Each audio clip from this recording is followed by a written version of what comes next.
ክርስቶስ ተንሥአ እሙታን አብይ ኃይል ወስልጣን አሰሮ ለሰይጣን አጋዞ ለአዳም ሰላም እምዘየሴ ኮነ ፍስሐ ወሰላም። አምላካችን መድኃኒታችን ኢየሱስ ክርስቶስን በምስጋና ከፍ ለምናደርግበት እናታችን ኪዳነ ምሕረትን በቃል ኪዳኗ እንድታስበን ለምንማጸንበት ወራዊ መታሰቢያ ክብረ በዓሏ እንኳን አደረሰን አደረሳችሁ። ኪዳነ ምሕረት ስንል የምሕረት ቃል ኪዳን ማለት ነው።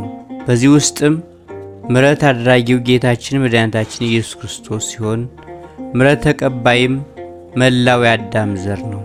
እናታችን ቅድስት ድንግል ማርያም በምድራዊ ቆይታዋ ዘውትር ወደ ክርስቶስ መካነ መቃብር ጎለጎታ የሄደች ትጸልይ ነበር።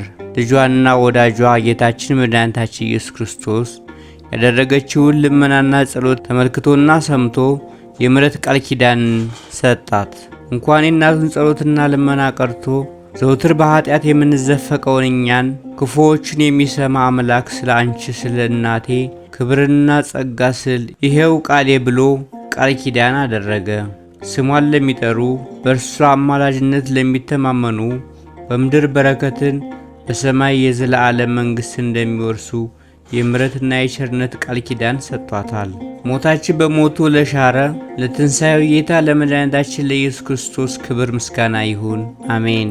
ሚያዝያ 16 በዚች ቀን የሚታሰቡ ቅዱሳንን ከስንክሳር እናሰማችኋለን። ከዚያ በፊት የተከበራችሁ የ19 ሚዲያ ቤተሰቦች ይህን መንፈሳዊ ቻናል ሰብስክራይብ በማድረግ ቤተሰብ እንዲሆኑ እንዲያግዙ እንጠይቀውታለን።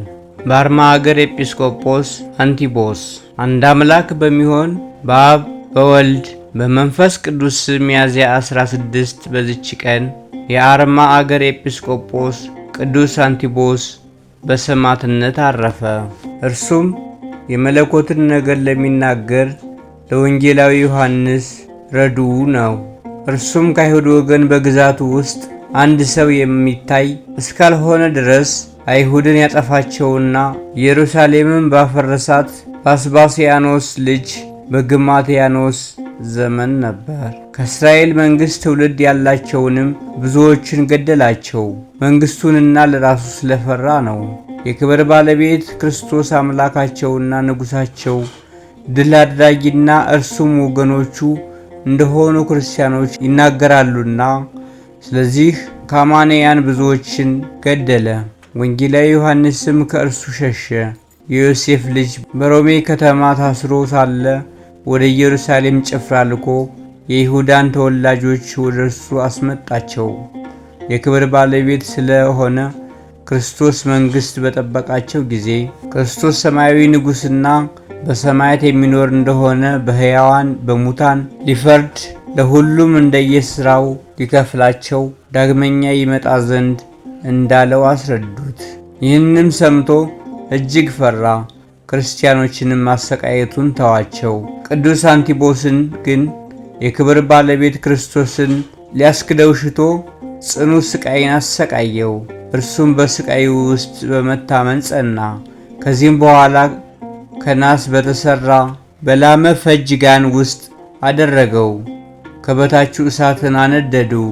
እርሱም በውስጧ ሆኖ ስለ ከበረ ስሙ ምስክር ሊሆን ያደለው እግዚአብሔርን ፈጽሞ ያከብራልና ያመሰግን ነበር። ከዚህም በኋላ ስሙን ለሚጠሩና መታሰቢያውን ለሚያደርጉ ከነፍስ ሥጋ ደዌ ሁሉንም ይፈውሳቸው ዘንድ ከእግዚአብሔር ፈለገ። ከዚህም በኋላ ከነሐስ በተሠራው በላም ፈጅ ውስጥ የምስክርነቱን ተጋድሎ ፈጽሞ ነፍሱን ሰጠ። በድኑንም ሲጥሉት ምዕመናን አንስተው በታላቅ ክብር ፈጽሞ እያመሰገኑ ወስደው በቤተ ክርስቲያን ውስጥ አኖሩት። እርሱም አስቀድሞ በግዞት ቤት ሳለ ከወንጌላዊ ዮሐንስ ዘንድ የሚያጽናናውና የሚያረጋጋው ቸር ጠባቂ እረኛና ታማኝ አገልጋይ ካህን የሚለው መልእክት ወደ እርሱ መጣ። እንዲህም ብሎ ሁለተኛ ነገረው።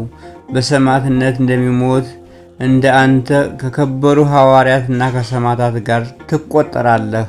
ደግሞ ከሥጋው ጣፋጭ የሽቱ ቅባት እንደሚፈስ ስለ እርሱ ተነገረ። እርሱ መዓዛው እጅግ ጣፋጭ የሆነ በእምነት ለሚሻው ሁሉ እስከ ዛሬ ጠቃሚ የሆነ ነው። በረከቱ ከእኛ ጋር ለዘላለም ትኑር አሜን። 7 ሳባ። በዚችም ቀን ደግሞ የሰማዕት ሳባ መታሰቢያው ነው። በረከቱ ከእኛ ጋር ለዘላለሙ ትኑር አሜን። ወስብሐት ለእግዚአብሔር ወለወላዲቱ ድንግል ወለመስቀሉ ክቡር። ይቆየን። የተባረከ ጊዜ ይሆንላችሁ።